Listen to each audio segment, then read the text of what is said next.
Hello everybody and welcome back, where today we have a lot to talk about in terms of PSVR2. This entire week is just going to be on Zombie Army and encouraging new players to dive in with days of play and talking about the new sales and talking about the news. And today is the news day. Since we last spoke in a news video, there have been a lot of announcements and a couple of game launches that I want to talk about.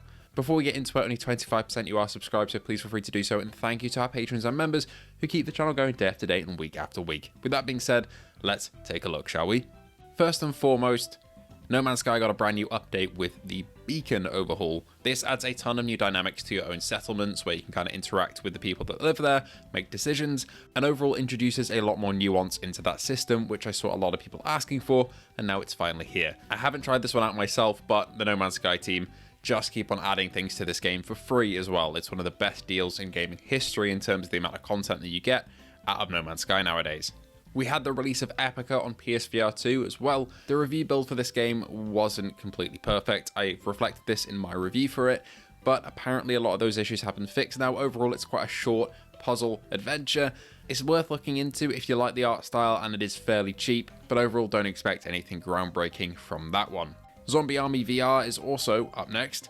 My first impressions of it should be live, but my review will be live a little bit further down the road this week. But it promises to offer zombie smashing and blasting fun for either you or a friend in a fully fleshed out campaign. The Wanderer dev team also announced that their latest patch, the May patch, or meant for May, then delayed to June 5th, has now been delayed again to June 12th. This is due to the developers being sick, among other things. And this promises a bunch of fixes in terms of making the game feel more polished, a bit of a combat overhaul as well, and hopefully means there won't be many game-breaking bugs towards the end, which means that those of you on a Wanderer playthrough can happily jump in and finish it. I myself am still holding off until everything is fixed with Wanderer before I jump in and do a proper review of the game. Survios have also announced that the work on Alien Rogue Incursion has halted. They're working on the flat screen port of the game, which, if you didn't know, is a thing. They are converting Alien Rogue Incursion into a flat screen shooter. Some people kind of guessed that this would happen before launch, and I'd say the VR version is in a pretty good place right now, so I'm not really too mad about them halting development on it in terms of fixes.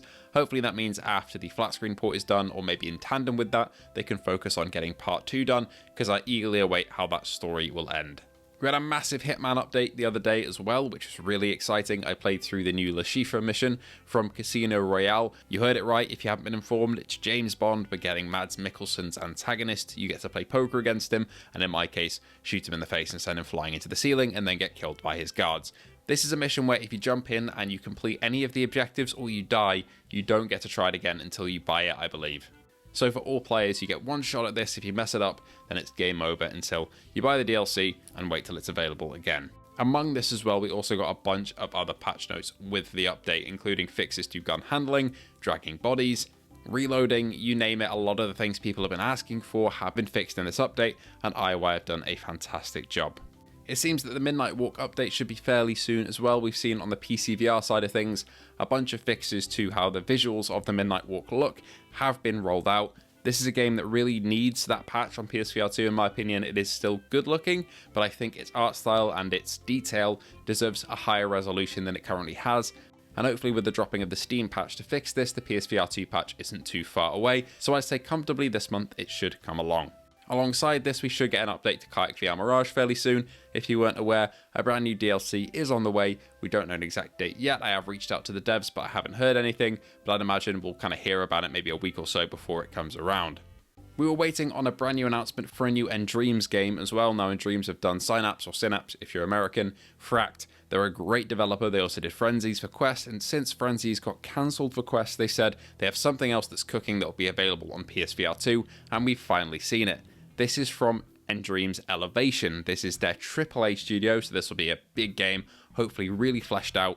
And it's touted as a groundbreaking cinematic action adventure from the studio, embodying a reluctant hero, wielding extraordinary abilities and journeying into a perilous world of crossed reality where every move matters to shape your destiny. With unparalleled immersion, with full body awareness and true-to-life interactions, freely jumping, climbing and ziplining across breathtaking environments with smooth, intuitive traversal designed for VR. This trailer looks fantastic and I can't wait to get my hands on this one later in 2025. All of these recently announced games, by the way, are coming in 2025, which is great news. We've also been eagerly awaiting the news from the Apple event yesterday on the 9th. which should have revealed that PSVR2 Sense controllers are available from Apple separately, and it finally happened. So all the details for that are on screen right now. This is really exciting. It's going to change the game in terms of who can get access to a new controller, because previously it was only refurbished through GameStop. You don't have to send your whole headset back anymore, and I'm probably going to pick up a spare pair for myself to pair with my PC. So I have one for my PC and one for my console, so that's really exciting. And finally, we got a brand new PSVR2 advert. We haven't seen one of these in a very long time, but I'm happy that PlayStation have been pushing the headset a bit more. This ad features The Midnight Walk and Hitman World of Assassination, which are two of the biggest games of the year, so that's no surprise. It's only about 20 seconds long, but they've been pushing it on their Twitter, and it seems to have had a good reception. I'm always happy when they advertise the headset, as it gets more eyes on it, and overall, it was a good trailer. Anyway, that'll do us for today. There have been a ton of announcements recently, and there'll definitely be more on the way. Let me know if you're excited for any of the upcoming games this year. I sure am, and I hope to see you all in the next one.